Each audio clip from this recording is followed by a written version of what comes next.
ஒரு பெண்ணின் பக்தியால் சாய்ந்த சிவலிங்கம்.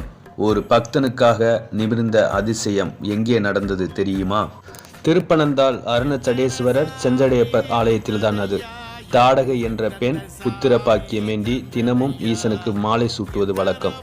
அப்படி ஒரு நாள் மாலை சூட்டும் பொழுது அவளின் சேலை நழுவியது. சேலையை பற்றி கொண்ட தாடகை ஈசனுக்கு மாலை சூட்ட முடியவில்லை.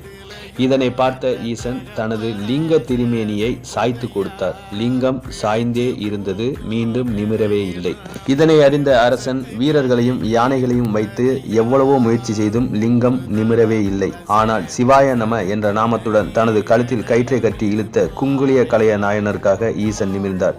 இது பலத்தால் அல்ல, பக்தியால் நடந்த அதிசயம். இந்த வீடியோ பிடித்திருந்தால் லைக் செய்து ஓ நமச்சிவாய என்று பதிவிடுங்கள். வீடும் இருண்ட